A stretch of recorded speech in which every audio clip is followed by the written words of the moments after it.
은혜로 산다는 것, 은혜로 산다는 것 이라는 제목으로 하나님 말씀 함께 나누겠습니다.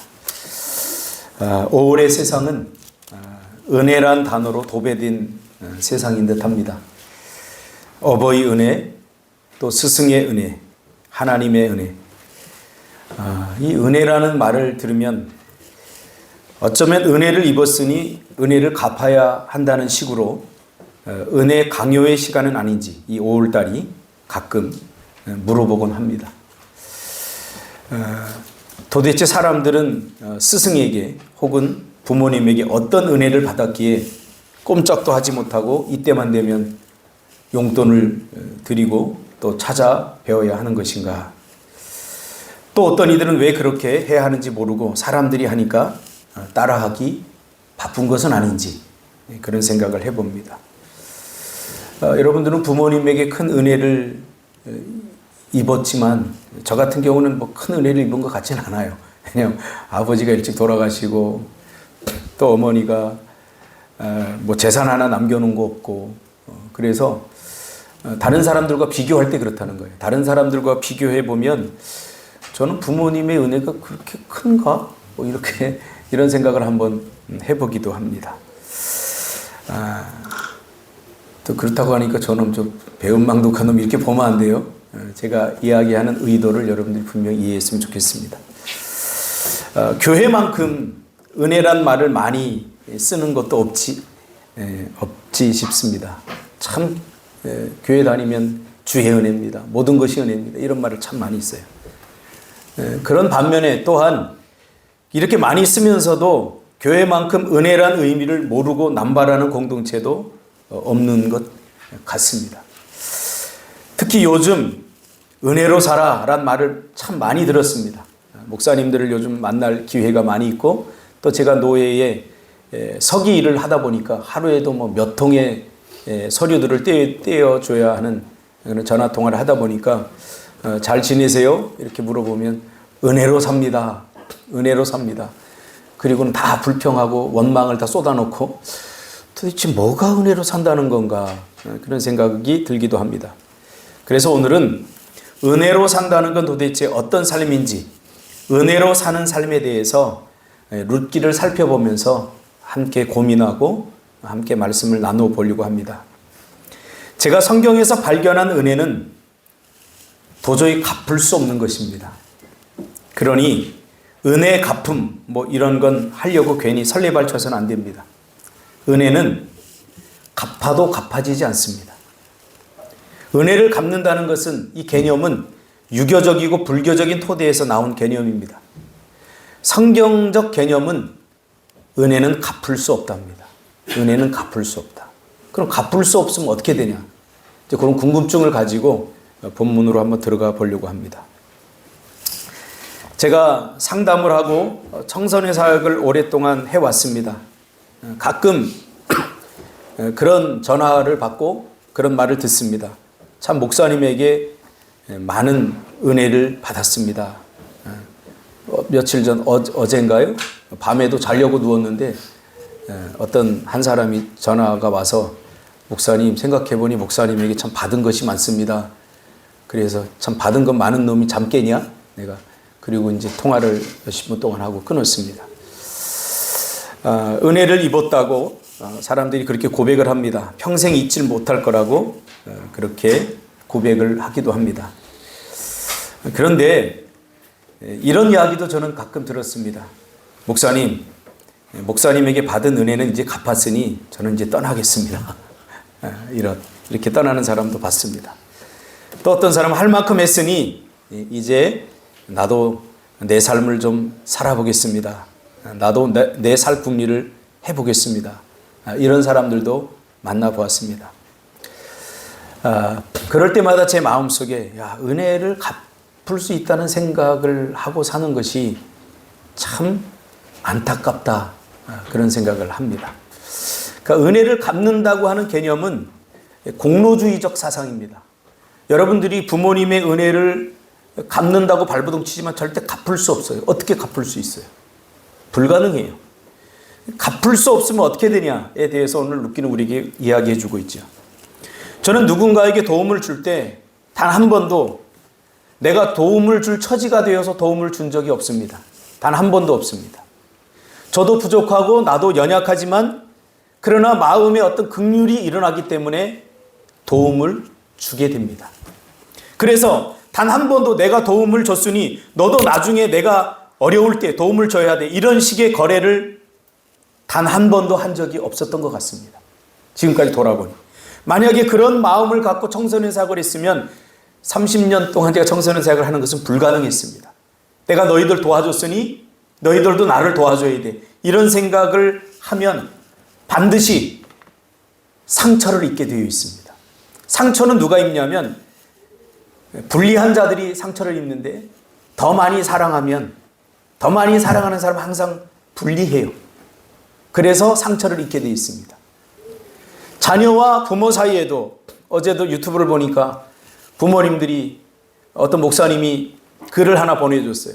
글을 보내줬는데 가정의 달을 맞아서 다른 집들은 다 자식들이 소고기 싸우고 뭐 선물 싸우고 뭐 뿅뿅뿅뿅 누르면 5만 원짜리가 쭉쭉쭉쭉 나가는 뭐 이런 선물도 다 하는데 아무도 자식들이 3-4명 있으면 뭐예요? 아무도 찾아오지 않는 그 고요한 자기 집을 보면서 한탄해하는 그런 자전적 소설을 한 부분을 어느 목사님이 보내주면서 자기가 그걸 읽으면서 참 마음이 먹먹했다. 박 목사님도 한번 읽어보세요 하면서 보내줬습니다. 그렇죠. 부모들이 왜 상처를 입냐면 부모들은 자식이 부모를 사랑하는 것부터 더 사랑하기 때문에 상처가 되는 거예요. 항상 사랑해. 그래서 민지도 그 한결이를 너무 그렇게 지나치게 사랑 안 해야 돼요. 왜냐면 내가 너를 어떻게 키웠는데 이렇게 나면 서로 곤란해지니까. 그래서 제가 항상 강조하잖아요. 감당할 수 있을 만큼만 사랑해라. 서로 부담돼요. 서로 부담돼. 주님은 그래서 내가 누군가를 이렇게 도우려고 할 때 저는 내가 도왔으니 너도 나를 좀 도와줬으면 좋겠다. 그런 마음을 가진 적이 없었던 것 같아요. 물론 내 무의식에서는 그런 생각을 갖고 있을지 모르겠지만 제 인식의 세계에서는 저는 그런 의도를 가지고 누군가를 도와준 적이 단 한 번도 없으니 그가 나를 미워하고 나를 싫어해도 내가 별로 그렇게 큰 상처가 되지 않는 것 같습니다. 가만히 생각해 보니 주님도 그러했습니다. 주님은 병자들, 가난한 자들, 고아들, 과부들, 창기들을 도우면서 어떤 전제가 없었습니다. 내가 너희들을 이렇게 도우니 너희들도 도와라. 이게 아니라 그냥 죄 짓지 말라. 이렇게 했을 뿐이지 그런 전제가 없었습니다. 그 전제가 없었던 것은 주님이 그들을 더 많이 사랑했기 때문에 그렇습니다. 그거를 성경에서는 긍휼이란 말로 표현을 하고 오늘 우리가 다룰 룻기에서는 헤세드, 인애라고 표현을 합니다. 오늘 우리가 살펴볼 이 룻의 관점을 좀 달리하려고 합니다. 여러분들은 그동안 이 룻기 그러면 딱 떠오르잖아요. 뭐 베들레헴을 떠났으니 절대 떡집을 떠나면 안 돼. 말씀을 떠나면 개고생한다. 그러니 절대 말씀을 떠나지 말라. 뭐 이런 해석도 틀린 해석은 아닙니다. 그러나 부분적 해석입니다. 부분적. 이 룻기 전체가 우리에게 주는 게 뭐냐면 헤세드, 인애입니다. 인애. 우리가 살펴볼 이 룻은 은혜로 산 사람입니다. 우리가 오늘도 읽은 이 구절에 짧은 구절에 은혜란 말이 계속 나오지 않습니까? 그래서 룻을 잠깐 소환해서 함께 살펴보면서 은혜로 산다는 것이 무엇인지에 대해서 함께 살펴보려고 합니다. 일단 룻기에는 가뭄이라고 하는 초자연적인 이 위기 속에서 이 초자연적인 일을 해결할 수 있는 길은 기적밖에 없습니다. 그러나 룻기에는 가뭄이라고 하는 초자연적 위기를 기적이 필요한 상황이지만 기적으로 해결하지 않습니다. 베들레헴이 오래된 가뭄으로 한 가정이 위기를 맞게 됩니다. 이렇게 룻기는 시작이 되죠. 가뭄은 한 가정의 생존을 위협하죠. 창고만 텅 비는 게 아니라 마음도 불안으로 안식을 잃어버리게 됩니다. 누가 가장 먼저 위기의식을 느끼냐면 바로 가장인 남편이 위기의식을 느낍니다. 그리고 더 이상 이곳에 있다가는 굶어 죽겠다. 모두 죽겠다. 가정이 파괴되겠다. 그래서 이민을 결심합니다. 마치 이 가정은 하나님을 섬기는 가정이었음에도 불구하고 하나님의 은혜를 전혀 경험하지 못하는 듯한 상황에 직면하게 된 것입니다. 여러분, 그렇습니다. 예수를 믿는다는 것은 모든 상황에 하나님의 은혜를 다 경험하는 것은 아닙니다. 그 경험을 인식하는 것은 아닙니다. 때로는 믿음이 좋고 기도를 많이 하더라도 하나님이 전혀 나를 돌보지 않는 것 같은 상황에 직면하는 시기가 반드시 있습니다. 저도 그랬습니다. 예수를 믿고 나서 참 좋았는데 어떤 시기에는 전혀 내가 하나님의 도움을 받지 못하는 것 같은 오늘 엘리멜렉 가정이 처한 이런 가뭄을 저도 경험한 적이 여러 번 있습니다. 이럴 땐 여러분 어떻게 해야 됩니까? 내 믿음이 적어서도 아닙니다. 내가 기도를 하지 않아서도 아닙니다. 그러나 한국교회는 그동안 내 믿음이 적어서 그렇다. 네가 기도를 하지 않아서 그렇다. 그러면서 우리를 정죄하고 우리를 기도하는 사람, 믿음이 없는 사람 취급했습니다. 그래서 더 많이 기도하다 지친 사람들이 얼마나 많은지 모릅니다. 여러분, 이럴 때는 어떻게 해야 됩니까? 마냥 하나님의 은혜를 기다리다간 다 굶어 죽을 것 같을 때 여러분은 어떻게 하셨습니까? 여러분, 이것이 가장의 무게입니다. 아나운서 출신 여자 정치인이 인스타그램에 이런 내용을 남겼습니다. 아이를 낳고 엄마를 이해하게 됐고 가장이 되어보니, 이혼한 것 같아요. 이혼하고 이제 내가 한 가정을 책임지는, 자녀들을 책임지는 가장이 되어보니 가장의 무게를 알게 되었다. 아버지의 마음이란 시에서 김현승 시인은 이렇게 말합니다. 누구나 집에 돌아오면 아버지가 된다. 바쁜 사람도 한성격하는 사람도 집에 오면 달라진다.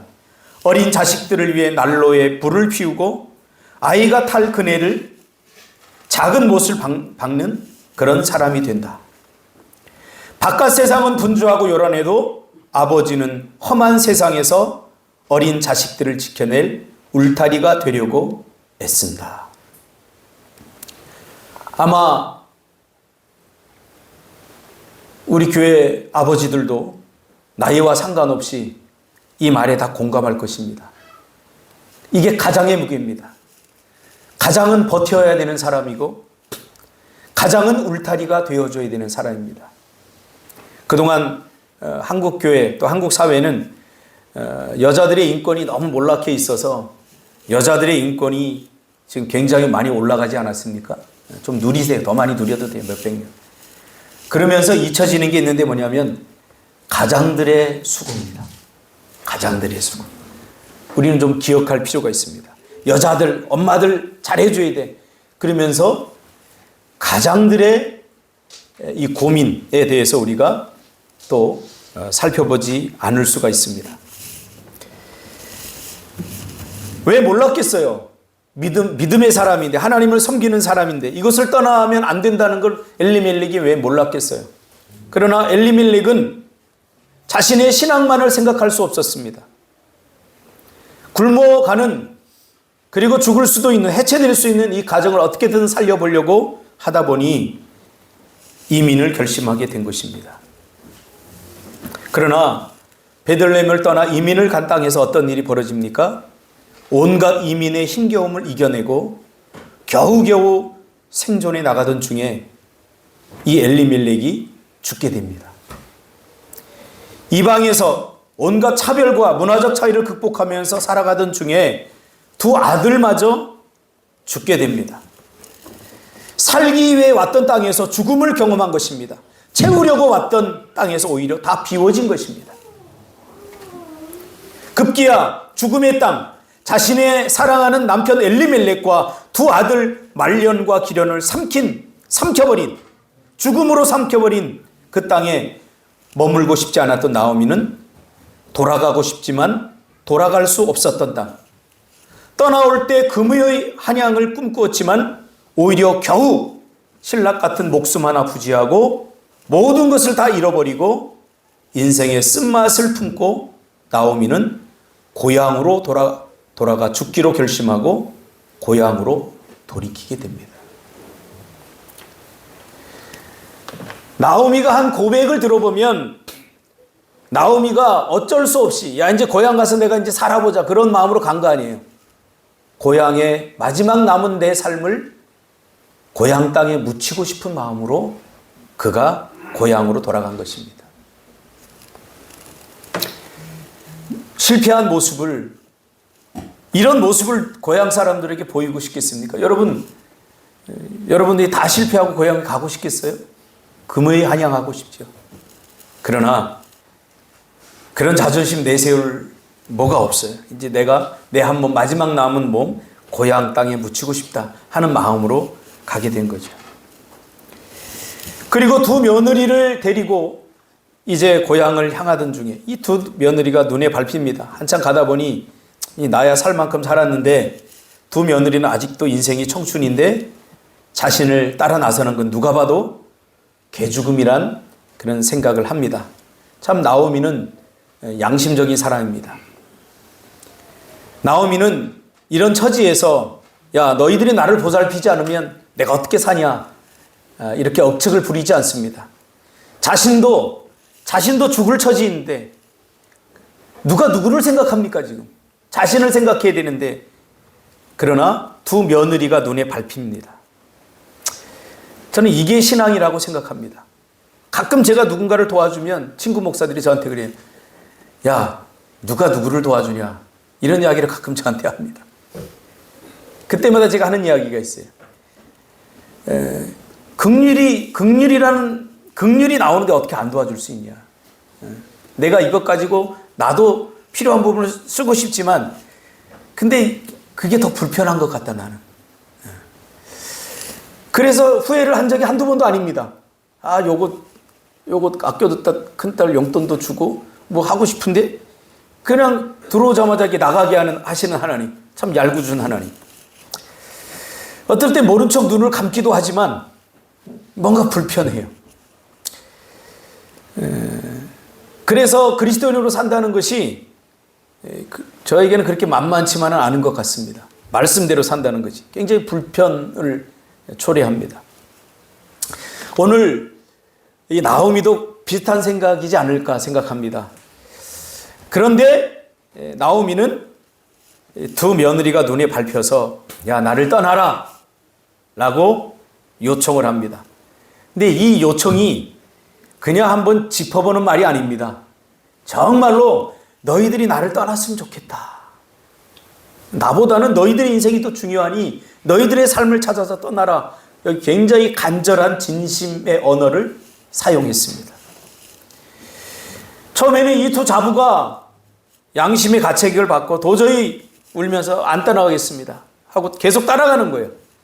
가다 보니까 또 이 두 자부가 두 며느리가 너무 눈에 밟혀요. 그래서 또 이야기합니다. 야 괜찮다 너희들 마음만 받겠다. 그러니 너희들 살궁리를 해야지. 이렇게 이야기를 하니까 오르바가 그러면 저는 떠나겠습니다 하고 울면서 떠나버립니다. 그러나 룻은 외로움과 깊은 상실과 박탈감으로 곤궁에 처한 시어머니 나오미를 두고 떠날 수 없었습니다.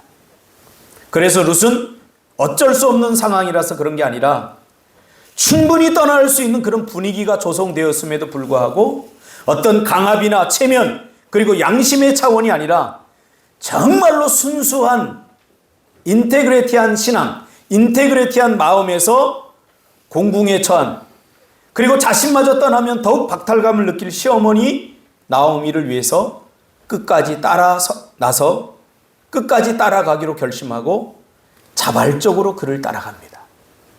여기서 중요한 것은 자발적이라는 표현입니다. 자발적으로. 룻기는 이런 룻의 행동을 뭐라고 표현하냐면 인애라고 표현합니다. 인애. 원어로는 헤세드인데 참 이 인애라고 하는 헤세드를 우리나라 언어로 번역하는 것이 불가능합니다. 그냥 우리가 은혜로 표현하는 게 더 좋은 것 같아요. 목사님들이 여러 가지 많은 단어를 사용해서 이 말을 표현하려고 하지만 제가 봤을 때는 가장 적합한 두 단어를 제가 찾아냈는데 이 인의 헤세드를 정과 의리입니다. 초코파이와 의리입니다. 정. 아유, 그놈의 정 때문에. 정이 뭔지. 의리. 쉽게 말하면 은혜입니다. 은혜. 인애란 은혜입니다. 은혜.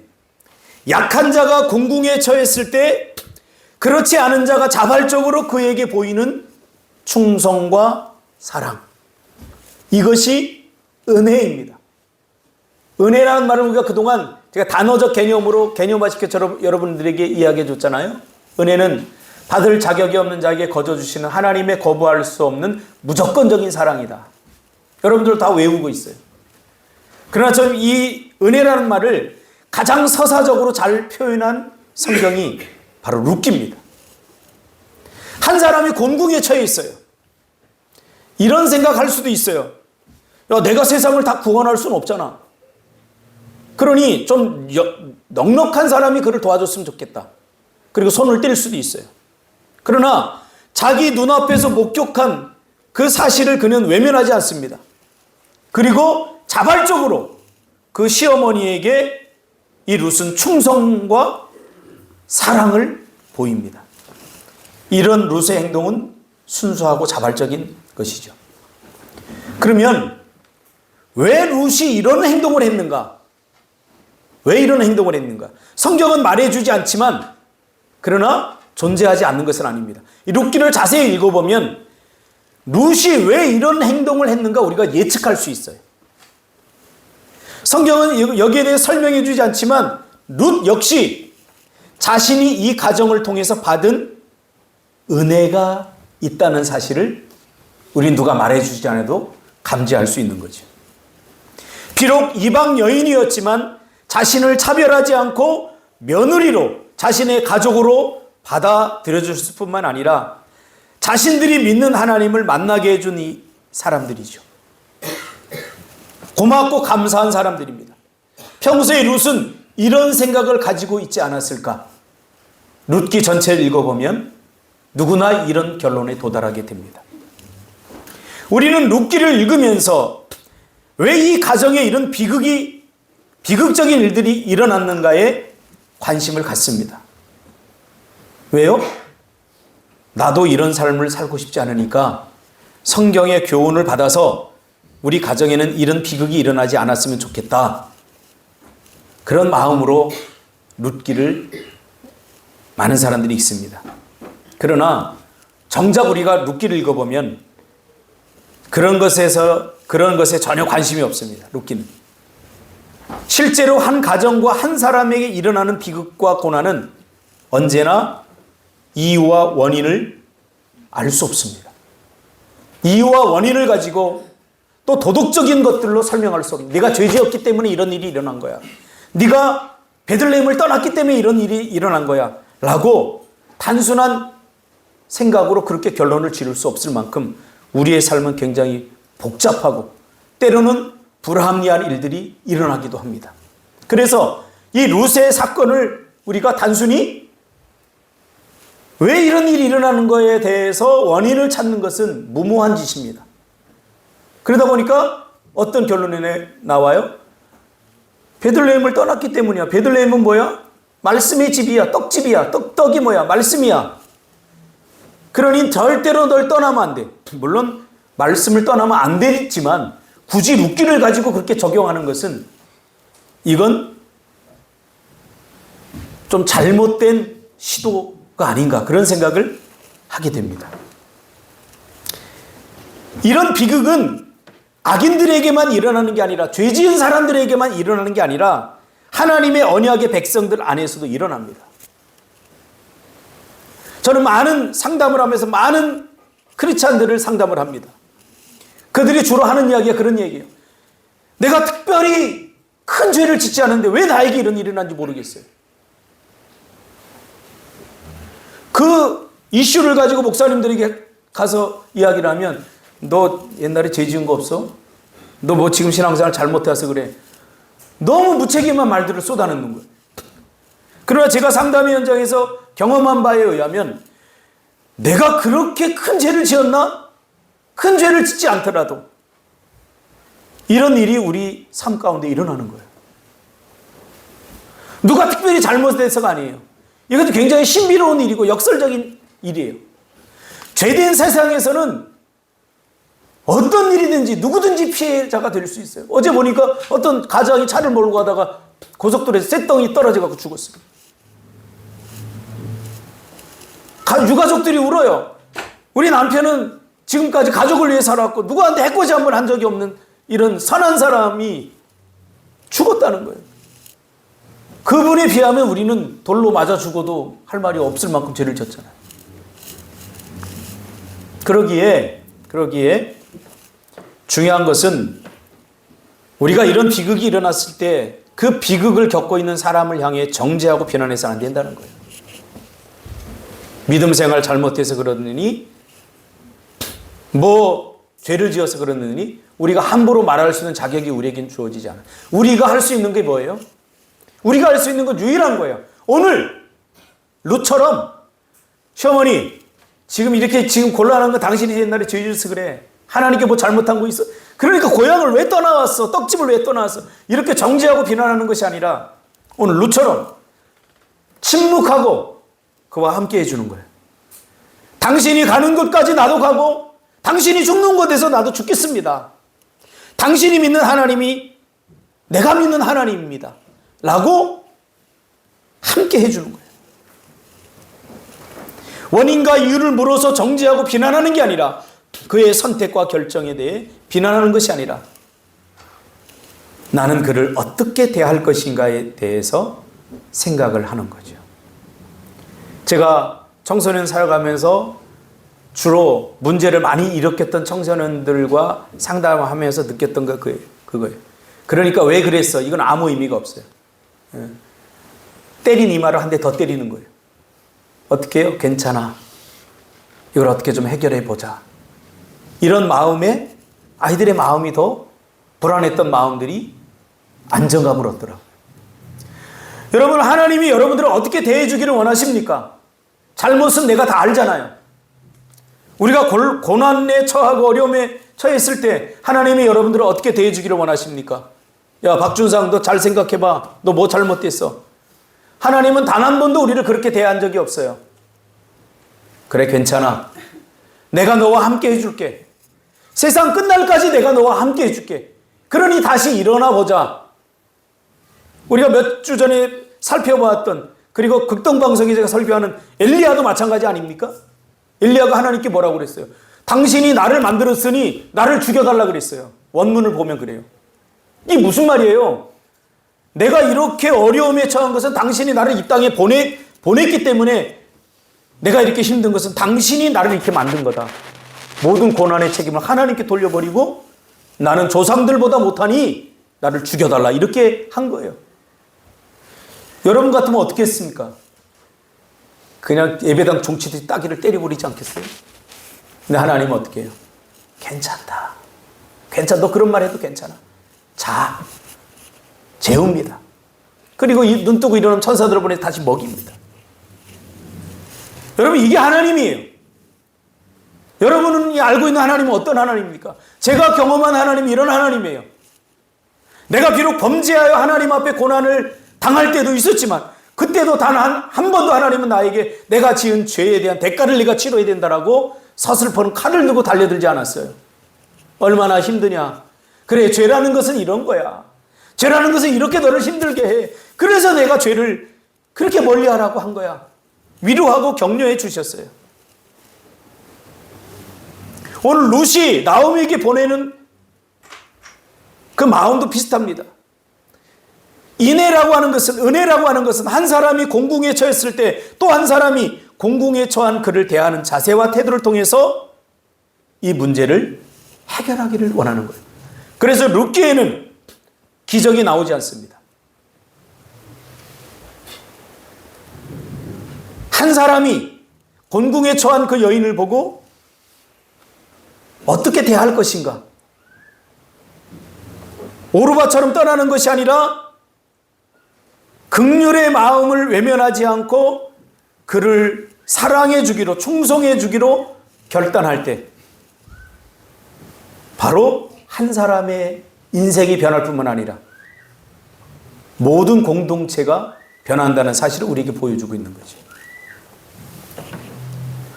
우리는 고난 가운데 기적을 구하는 것이 아니라 그 고난에 처한 그를 내가 어떻게 대할 것인가에 의해서 이 위기가 해결이 되는 것입니다. 이것이 하나님이 우리를 대하는 방식입니다. 그래서 은혜로 산다는 것은 그래서 감사하며 사는 거예요. 갚으며 사는 게 아니라 감사하며 사는 거예요. 어떻게? 감사를 마음에 품지 않고 감사를 표현하며 사는 거예요. 그것이 루시 우리에게 보내주는 메시지입니다. 내가 도움을 준 누군가가 떠나고 상처가 될 정도로 섭섭하지 않은 이유를 저는 발견했어요. 아, 나는 어떤 대가를 바라고 그를 도와준 것은 아니구나. 내 마음이 아프고 내 안에 긍휼한 마음이 있기 때문에 그들을 도와줬던 거구나. 그래서 상처가 더 이상 되지 않았던 것입니다. 내가 도움을 준 사람이 내게 감사하지 않아도 그렇게 가슴이 아프지 않았던 이유였습니다. 그냥 도움을 받은 사람이 잘 되면 그걸로 참 다행이다. 내가 그를 보면서 더 이상 인상을 찡그리지 않아도 되니 참 다행이다. 그런 생각을 가졌던 것 같습니다. 성경에서 보니까 이것이 긍휼히 여기는 삶이더라고요. 그의 부족함을 긍휼히 여기며 그 부족함 속에서 내가 특별히 해줄 건 없지만 함께 해주는 것. 그것이 자신을 사람답게 대해준 사람에 대한 은혜의 삶이라는 거예요. 그래서 은혜는 받는 게 아닙니다, 여러분. 은혜 받았어. 이게 무슨 의미인지도 모르고 우리가 배설을 합니다. 은혜는 받는 게 아니라 이미 저와 여러분은 은혜를 받았습니다. 그래서 우리는 깨달아야 돼요. 저 사람이 나를 얼마나 많이 용서해 주었는가. 하나님이 얼마나 나를 많이 용서해 줬는가. 하나님이 나에게 얼마나 많은 기회를 주었는가. 그게 다 은혜 아닙니까? 그래서 깨닫는 거예요. 깨닫는. 구원론적 의미에서 이미 우리는 하나님의 은혜 안에 머물고 있어요. 여러분, 은혜로 사는 거예요. 그런 의미에서 은혜로 사는 거예요. 그 은혜로 산다는 건 뭐예요? 이것을 깨닫고 나도 누군가에게 하나님께 받은 그 인애를 흘려보내는 거예요. 은혜는, 하나님의 은혜는 눈에 보이는 방식이 아니라 눈에 보이지 않는 방식으로 존재해요. 그래서 은혜는 갚는 것이 아니라 감사하는 것이고 그 감사를 표현하며 살아가는 것입니다. 그래서 어제 저녁, 그저께 저녁에 내 잠을 깨우고 받았던 그 전화가 반가웠던 이유가 그겁니다.